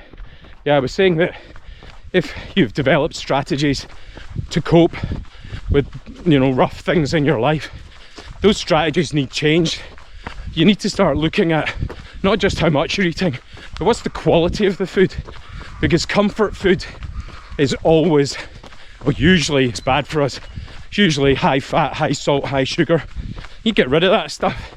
You need to do more exercise, because while taking drugs like Ozempic or Mounjaro might reduce your cardiovascular risk, why stop there? Get your heart pumping, get your lungs breathing, get out in the early morning sunshine and get all that good stuff going on, because I guarantee that will be way better for you than any medicine on its own. So do those things and they will help you maintain your weight loss for longer. Because if you run out of money or you run out of the medicine or you have side effects and you have to come off it, what are you going to do then? Try another one? Don't do that. Maybe just try leading a healthier life. So I think that's probably it. I didn't have a script for today, I just did it off the cuff and it was my own personal thoughts. I'm sure there's people out there that will say lots of other things about them, and if you've got any pros and cons or personal experience, please leave a comment below so that the people that watch this video can read through them and maybe get a fuller picture. But I hope that was helpful and I'll see you in the next video. Nice. Have you been thinking about improving your health recently? Well, a whole food, plant-based diet could be your answer. Studies show that a plant-based diet can reduce the risk of several illnesses, including heart disease, diabetes, and obesity. It's packed with nutrients, and this diet helps you to feel energized and supports long-term health. Eating more plants can also reduce your carbon footprint. Plant-based diets use fewer natural resources and produce less greenhouse gas emissions, which helps to combat climate change. Choosing plant-based meals means fewer animals are harmed. It's a compassionate choice that aligns with the values of kindness and respect for all living beings. And if you're worried about the taste, well, think about this. Most calories for people who eat a Western diet come from only 5 animals and 7 plants. And there are 4,000 edible plants to choose from. There are countless delicious plant-based recipes that are easy to make, plus you'll discover new flavours and foods that you love. Ready to feel great and make a difference? Well, try a whole food, plant-based diet today.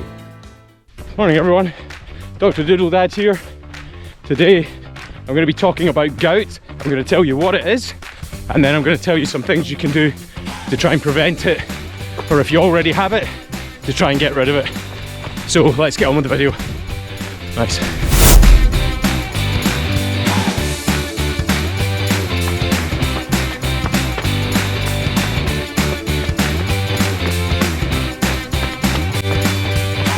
So thanks for joining me out for another run in the battle of man versus running.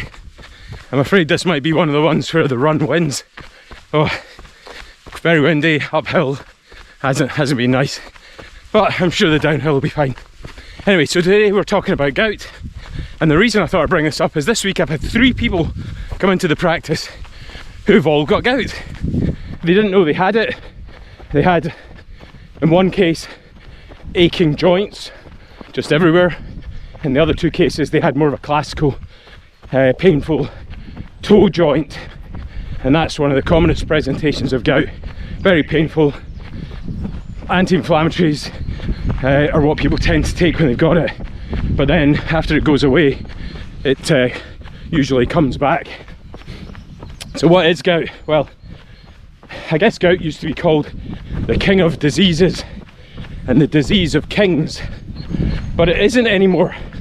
In those days, when it was first discovered and named, it was people who were eating chicken livers and drinking port and things like that, and all of those foods contain what are called purines, and purines in high enough volume in someone susceptible to gout will end up in what's called your uric acid levels rising, and that might put you into an episode of gout. So what's uric acid? Well, uric acid is the thing that gives urine its name, and I guarantee if you ask any doctor what's uric acid for, they'll sort of scratch their head and say it's involved with gout.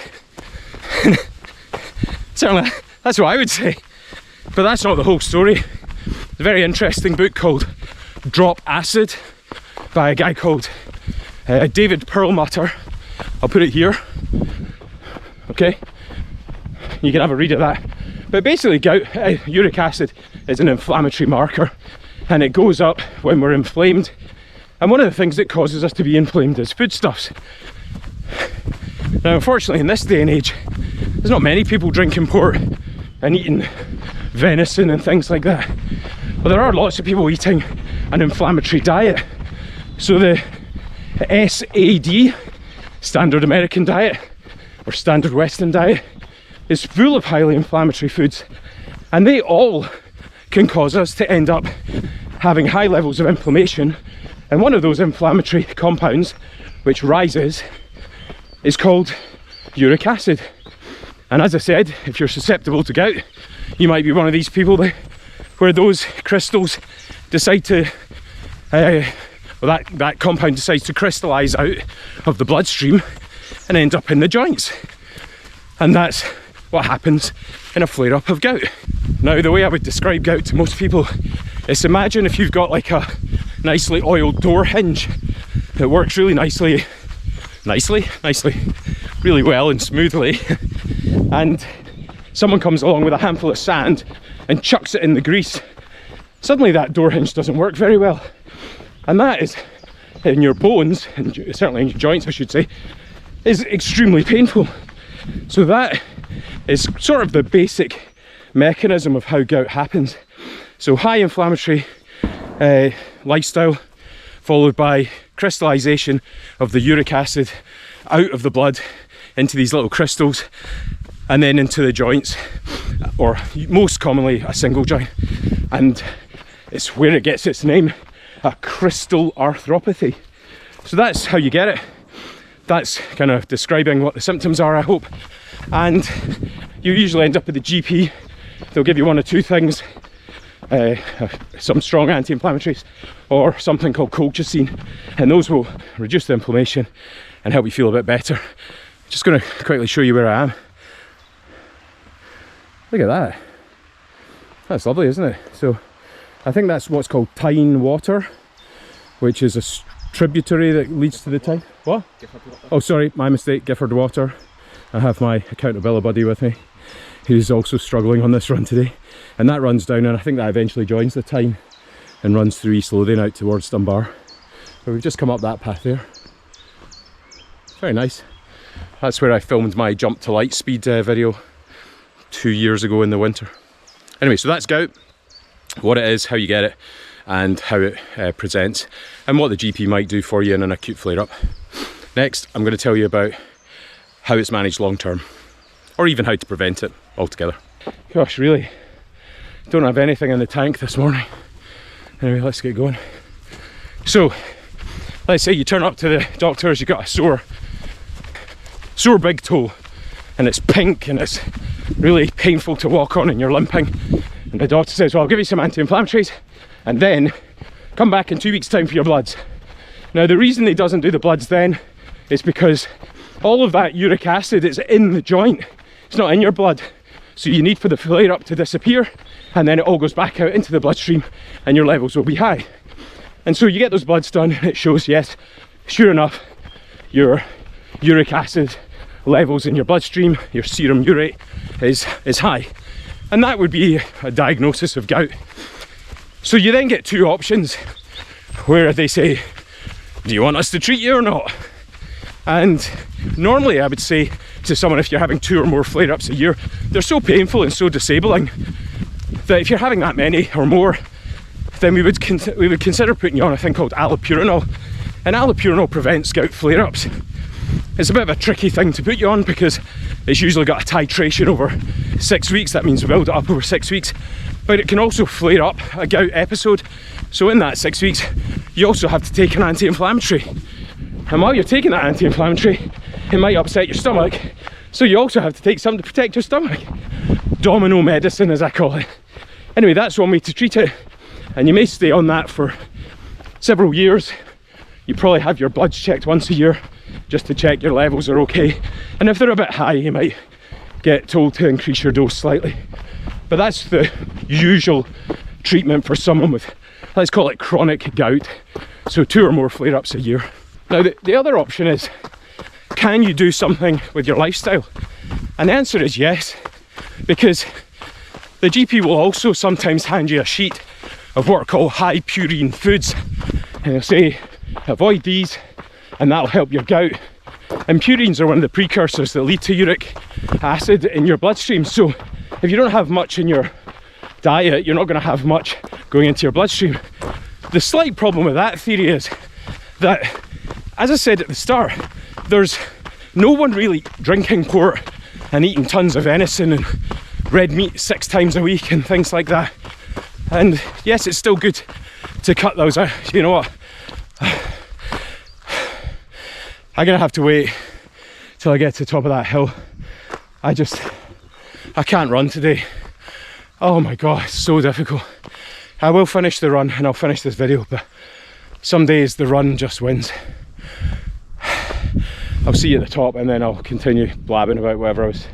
Where was I? Purine Foods or something, wasn't I? Okay, I'll see you in a few minutes.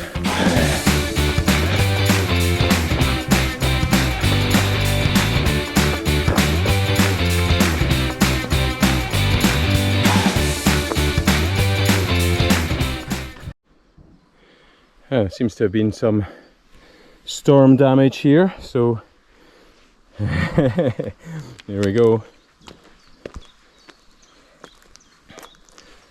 Now, I'm not really sure how I'm going to get down the other side actually.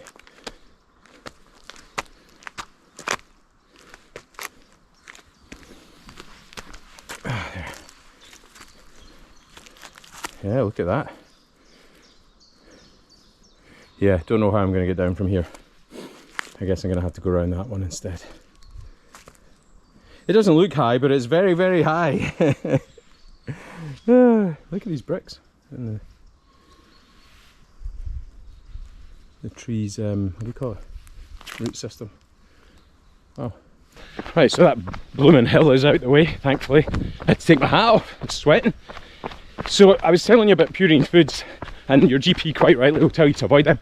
But as I mentioned, the Western diet is full of inflammatory foodstuffs, and if you think of, there's that thing again, jeez. Anyway, if you think of inflammatory foodstuffs as potentially raising your uric acid levels, then you should get all of them out your diet, and that would mean moving towards more of what's called an anti-inflammatory diet. And I do try and tell people about this. Get a few blank stares. But what I'm really meaning is maybe move to something that's more Mediterranean. It's got more naturally occurring vegetable oils like olive oil and things like that. You've got some fish in there, but also you've got loads of fruits, vegetables, nuts, beans, seeds, legumes. Legumes are things like peas, chickpeas and things like that. And those, well, first of all, they don't contain much uric acid, but they also help reduce your blood levels of all kinds of inflammatory things. So if you've got an inflammatory illness, whether that's rheumatoid arthritis or any of the itises, have a think about that, because it might be your diet that's contributing partly towards some of your symptoms. And if your goal is to reduce your medication intake, which is what I feel everyone's goal should be, safely of course, then consider how you could change your diet to help with that. So I hope that's helpful. In a nutshell, gout, crystal arthropathy, which means uric acid crystals build up in the joints. It's very painful. You get put on medications to either reduce the inflammation in an acute episode or prevent build up for chronic gout. And you should avoid purine containing foods, but also consider an anti-inflammatory diet. And read Dr. Perlmutter's book, which I've found really helpful, and a few of my patients have as well. Some of them have come off their medicines as a result of changing their diet. So anyway, I hope that was useful, and I'll see you in the next video, hopefully in a flatter run that I can actually manage without busting a gut and trying to speak at the same time. So apologies for that little ranting interlude in the middle. Nice one.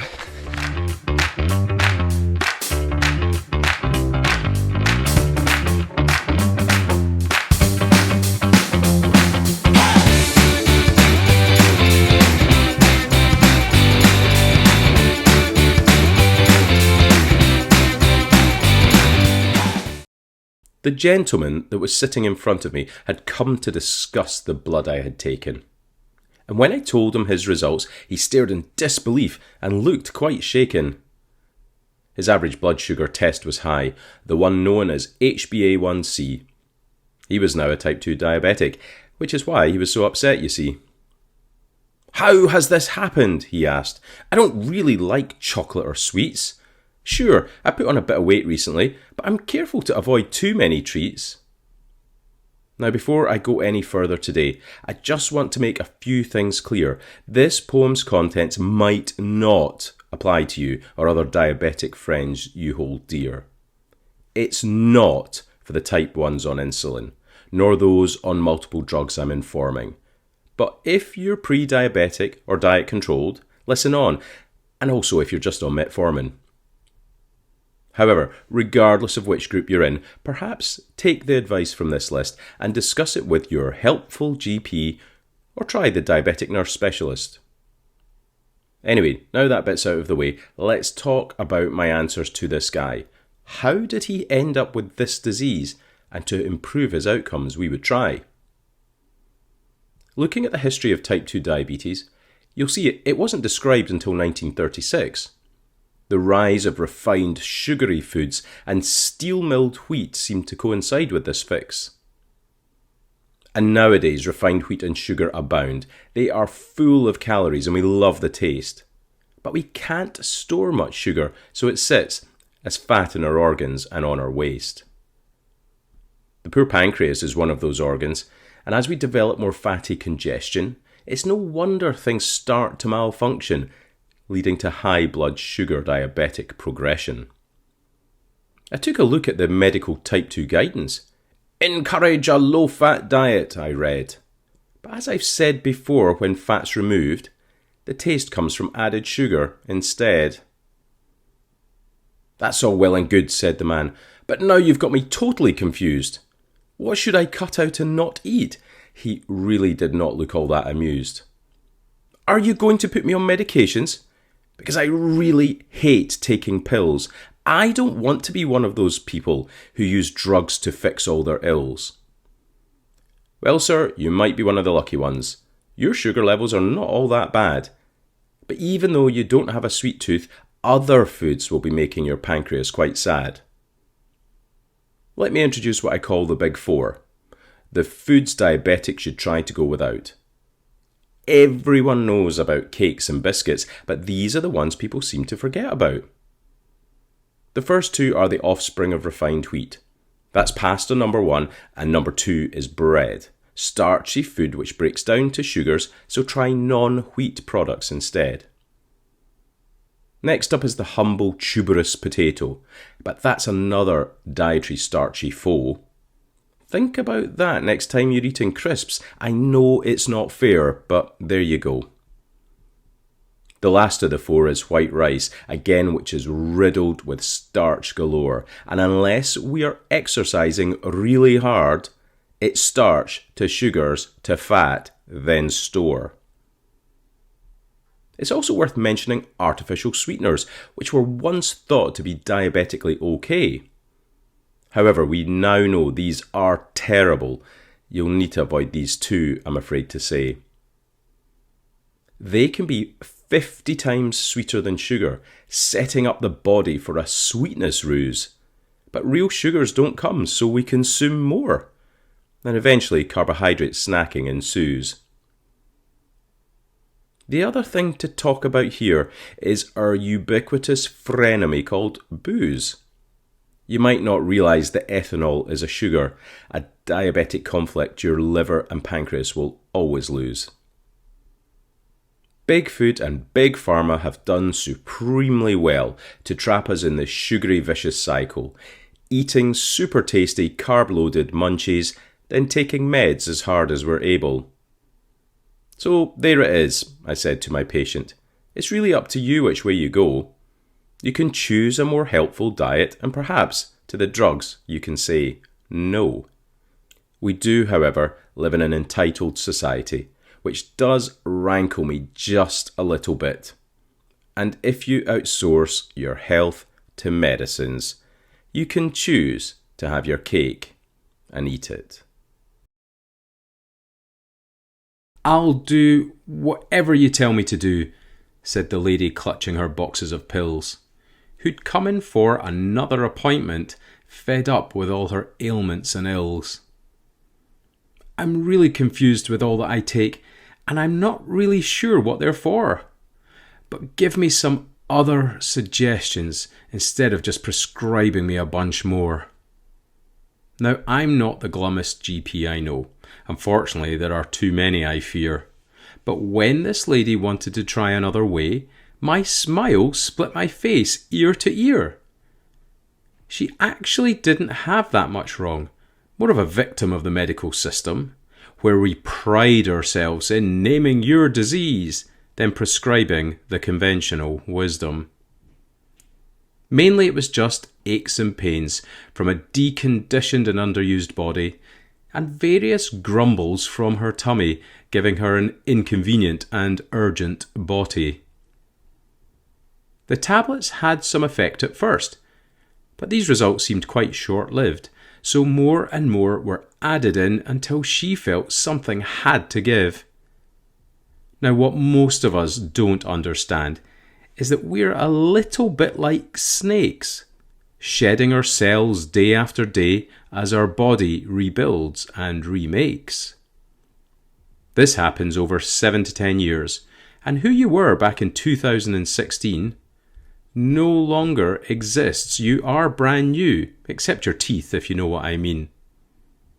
Where do these building blocks come from that create these new cells, do you think? Well, simply they are from what you eat, what you breathe, smoke, inject and drink. The majority of these are from your food, from the broken down digested component parts.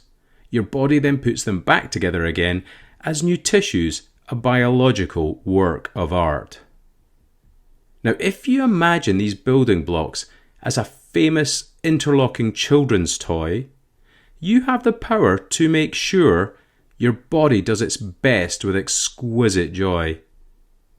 If I was to offer you a giant pallet of blocks straight from the Denmark factory, which were brightly coloured and freshly wrapped and all clicked together absolutely perfectly, or a bucket of pieces rescued from a fire that were a bit melted and smoky, they had a residue and had lost their shine, although basically still stuck together okay. Which would you choose to build a new you? The new bricks all glossy and bright? Or the damaged and smelly latter ones? You'd pick the first, I'm sure I'm right. Why is it then, when it comes to our diet, we all insist on eating processed food and meat and dairy nutritional sources which the science shows really isn't that good? In the 7 or so years of change, you could completely rebuild yourself, taking in a whole food plant-based diet which may result in a reversal of ill health. That might seem like a really long time. To stick to a different habit, it's true. But isn't that a small price to pay to have a healthy, less ill version of you? As I sat there explaining to this lady, I could see the light of hope flicker out.